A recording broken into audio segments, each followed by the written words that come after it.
Hi everyone. അപ്പോൾ എല്ലാവർക്കും xylem ബാങ്കിന്റെ മറ്റൊരു സെഷനിലേക്ക് സ്വാഗതം. അപ്പോൾ ഞാൻ ഇന്ന് ഇവിടെ വന്നിരിക്കുന്നത് ഒരു സന്തോഷ വാർത്ത ഷെയർ ചെയ്യാൻ വേണ്ടിയിട്ടാണ്. നമ്മൾ എല്ലാവരും കാത്തിരിക്കുന്ന എക്സാം ആണ് SBI PO, SBI ക്ലർക്ക്, ഈ രണ്ട് എക്സാംസ് അല്ലേ? ഓക്കെ, അപ്പോൾ അതിനെക്കുറിച്ചിട്ടുള്ള ഒരു ഇമ്പോർട്ടൻറ്റ് ഡീറ്റെയിൽ ഷെയർ ചെയ്യാൻ വേണ്ടിയിട്ടാണ് ഞാൻ ഇന്നിവിടെ നിങ്ങളുടെ മുമ്പിൽ വന്നിരിക്കുന്നത്. അപ്പോൾ good news from SBI. Okay, അതന്നെ ആണ് നമ്മൾ ഇന്ന് ഡിസ്കസ് ചെയ്യാൻ പോകുന്നത്. അപ്പോൾ നമുക്ക് നോക്കാം. SBI to hire 18,000 officers in financial year 2026. അത് 25-26 ഫൈനാൻഷ്യൽ ഇയറിൽ 18,000 ഓഫീസേഴ്സിനെ ഹയർ ചെയ്യാനാണ് SBI തീരുമാനിച്ചിരിക്കുന്നത്.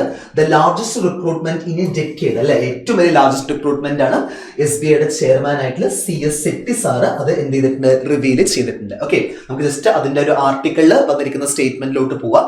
SBI to hire 18,000 personnel in financial year 26, its biggest recruitment in a decade, including 13,500 to 14,000 clerical staffs. Okay, അപ്പോൾ ഏറ്റവും വലിയ റിക്രൂട്ട്മെന്റ് ആണ് വന്നിരിക്കുന്നത്. ഒരു ഡെക്കേഡിൽ തന്നെ 13,500 തൊട്ടിട്ട് 14,000 വരെ വാക്കൻസീസ് ആണ് ക്ലറിക്കൽ കാഡറിലോട്ട് കോൾ ഫോർ ചെയ്യാൻ തീരുമാനിച്ചിരിക്കുന്നത്. അതേപോലെ തന്നെ 3,000 പ്രൊബേഷണറി ഓഫീസേഴ്സ് ആണ്. നമ്മുടെ റീസെന്റ് ആയിട്ടുള്ള പ്രൊബേഷണറി ഓഫീസർ ജസ്റ്റ് 600 ഒഴിവുകൾ മാത്രമേ റിപ്പോർട്ട് ചെയ്തിട്ടുണ്ടായിരുന്നുള്ളൂ. പക്ഷെ 25-26 സീസണിൽ 3,000 പ്രൊബേഷണറി ഓഫീസർമാരുടെ റിക്രൂട്ട്മെന്റ് ആണ് ഉണ്ട് എന്ന് പറയുന്നത്. അതുകൂടാതെ തന്നെ ലോക്കൽ ഓഫീസേഴ്സ്, നമ്മൾ ഈ റീസെന്റ് ആയിട്ട് കുറച്ച് LBO ലോക്കൽ ബാങ്ക് ഓഫീസേഴ്സിന്റെ പോസ്റ്റുകൾ കണ്ടക്ട് ചെയ്തിട്ടുണ്ടായിരുന്നു അല്ലെ. നമ്മുടെ union bank, Indian bank, UCO bank ഒക്കെ കണ്ടക്ട് ചെയ്തിട്ടുണ്ടായിരുന്നു.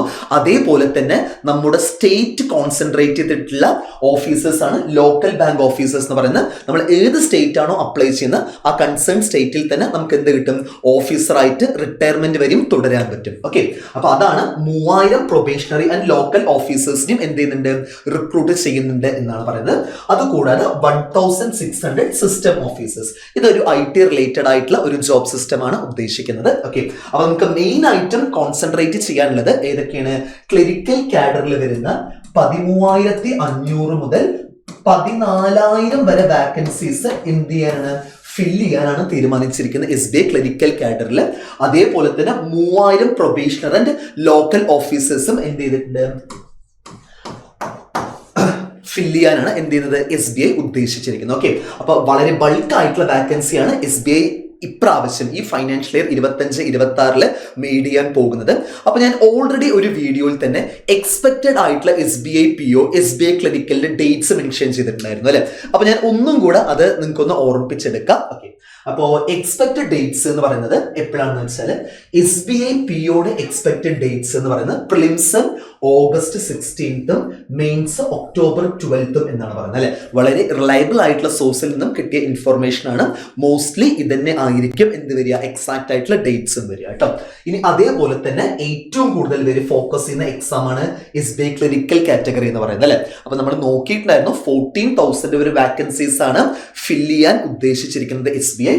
അപ്പൊ അതിന്റെ പ്രിലിംസ് വരുന്നത് September 20th, മെയിൻസ് വന്നിട്ട് മിഡ് ഓഫ് നവംബറുമാണ് ഉദ്ദേശിക്കുന്നത്. ഓക്കെ, ഇത് എക്സ്പെക്റ്റഡ് ഡേറ്റ്സ് ആണ്. പക്ഷെ ആക്ച്വലി ഈ ഒരു ഡേറ്റ്സിൽ തന്നെ ആയിരിക്കും മാക്സിമം എന്ത് ചെയ്യാം, എക്സാം കണ്ടക്ട് ചെയ്യുക. ഓക്കെ, അപ്പൊ നമ്മുടെ SBIയുടെ ചെയർമാൻ CS സെട്ടി സാർ പറഞ്ഞ സ്റ്റേറ്റ്മെന്റ് ആണ്. അപ്പൊ എന്തായാലും ഇപ്രാവശ്യം നല്ലൊരു ബൾക്ക് വാക്കൻസിനെ ആയിരിക്കും എന്തിട്ടുണ്ടാവുക, SBI നോട്ടിഫൈ ചെയ്യാൻ പോകുന്നുണ്ടാവുന്ന ഉറപ്പാണ് എന്തായാലും. ഓക്കെ, അപ്പൊ അതനുസരിച്ചിട്ട് നിങ്ങളുടെ പ്രിപ്പറേഷൻ എന്ത് ചെയ്യുക, വളരെ നല്ല രീതിയിൽ തന്നെ നിങ്ങൾ കൊണ്ടുപോകണം. ഓക്കെ, അപ്പൊ അതിന് വേണ്ടിയിട്ട് നമ്മുടെ സൈലം ബാങ്കിങ് റിപ്പീറ്റേഴ്സ് ബാച്ച്, അതായത് mainly focusing on those students who have cleared all the basics. Okay, base എല്ലാം ക്ലിയർഡ് ആയിട്ടുള്ള സ്റ്റുഡൻസിന് വേണ്ടിയിട്ടുള്ള ഒരു പെർട്ടിക്കുലർ ബാച്ച് ആണ് റിപ്പീറ്റേഴ്സ് ബാച്ച് എന്ന് പറയുന്നത്. നമ്മൾ ഇതിൽ പ്രാക്ടീസ് സെഷൻസ് മാത്രമാണ് വർക്ക്ഔട്ട് ചെയ്ത് പോകാറുള്ളത്. നമ്മുടെ ബാച്ച് 24 ഏപ്രിലിൽ എന്ത് ചെയ്തിട്ടുണ്ടായിരുന്നു, സ്റ്റാർട്ട് ചെയ്തിട്ടുണ്ടായിരുന്നു. അപ്പൊ കുറച്ച് ദിവസമേ ആയിട്ടുള്ളൂ, തുടങ്ങിയിട്ട് ഒരു 10 ദിവസം 11 ദിവസമേ ആയിട്ടുള്ളൂ. അപ്പൊ ഇത്രയും പെട്ടെന്ന് തന്നെ നിങ്ങൾ ബേസ് നിങ്ങൾ വളരെ സ്ട്രോങ് ആണെങ്കിൽ നിങ്ങൾക്ക് എന്ത് ചെയ്യാവുന്നതാണ്, ഈ കൺസേൺഡ് ആയിട്ടുള്ള ബാച്ചിൽ ജോയിൻ ചെയ്യാവുന്നതാണ്. ഓക്കെ, ഇനി അത് കൂടാതെ തന്നെ നമ്മുടെ ഓഫ്ലൈൻ ക്യാമ്പസും നമ്മൾ സ്റ്റാർട്ട് ചെയ്തിട്ടുണ്ട്. April 23rd മുതൽ നമ്മുടെ കോഴിക്കോട് വെസ്റ്റ് ഹിൽ ക്യാമ്പസിൽ വെച്ചിട്ടാണ് എന്ത് ചെയ്തിരിക്കുന്ന ഓഫ്ലൈൻ സ്റ്റാർട്ട് ചെയ്തിരിക്കുന്നത്. അപ്പോൾ ഓഫ്ലൈനായി പഠിക്കാൻ താല്പര്യമുള്ളവർക്കും ഈ കൺസേൺഡ് ആയിട്ടുള്ള ഓഫ്ലൈൻ ബാച്ചിൽ ജോയിൻ ചെയ്യാവുന്നതാണ്. ഓക്കെ, അപ്പൊ നമുക്ക് ജസ്റ്റ് നോക്കുകയാണെങ്കിൽ നമുക്ക് എന്ത് പറയാൻ പറ്റുന്ന വെച്ചാൽ ഡേറ്റുകൾ ഓഗസ്റ്റ് ഒക്ടോബർ ആയിട്ടാണ്, സെപ്റ്റംബർ നവംബർ ആയിട്ടാണ്. ഇപ്പൊ മെയ് മാസമായി, ഇനി ജൂൺ ജൂലൈ ഓഗസ്റ്റ്, അത് 3 to 4 മന്ത്സിന്റെ ഡ്യൂറേഷൻ ആണുള്ളത് അല്ലെ. അപ്പൊ നമ്മൾ മാക്സിമം ഒരു 2-2.5 മാസം കൊണ്ട് പ്രിലിംസ് ഒക്കെ കവർ ചെയ്തിട്ട് പിന്നെ മെയിൻസിന്റെ സെക്ഷൻസും കവർ ചെയ്ത് പോകുന്നതാണ്. അപ്പൊ എത്രയും പെട്ടെന്ന് തന്നെ നിങ്ങളുടെ മൈൻഡിൽ ഇനി എന്ത് മാത്രമായിരിക്കണം, SBIയുടെ ഒരു 1 റിക്രൂട്ട്മെന്റ് ആണ് വരാൻ പോകുന്നത്. എത്രയും പെട്ടെന്ന് തന്നെ നമുക്ക് എന്ത് ചെയ്യാൻ പറ്റണം, അത് ക്രാക്ക് ചെയ്യാൻ പറ്റണം എന്ന് പറയുന്നൊരു മൈൻഡ് സെറ്റിന് നിങ്ങൾ എന്ത് ചെയ്യുക, പുട്ട് ഫോർവേഡ് ചെയ്യുക. എന്നിട്ട് അതിനുവേണ്ടി വളരെ നല്ല രീതിയിൽ തന്നെ പ്രാക്ടീസ് ചെയ്യുക. ഡെയിലി നിങ്ങൾ എന്ത് ചെയ്യുക, പ്രാക്ടീസ് ചെയ്യുന്നതനുസരിച്ചിട്ട് നിങ്ങളുടെ ചാൻസസ് ഓഫ് സെലക്ഷൻ അത്രയും നന്നായിട്ട് ഇൻക്രീസ് ചെയ്യുന്നതായിരിക്കും. ഓക്കെ, അപ്പോൾ മറ്റൊരു വീഡിയോ ആയിട്ട് നമുക്ക് നെക്സ്റ്റ് ക്ലാസ്സിൽ കാണാം. അപ്പോൾ എല്ലാവരും നന്നായിട്ട് പഠിച്ചു പോവുക, എല്ലാവരും പ്രാക്ടീസ് ചെയ്യുക. Okay students, by.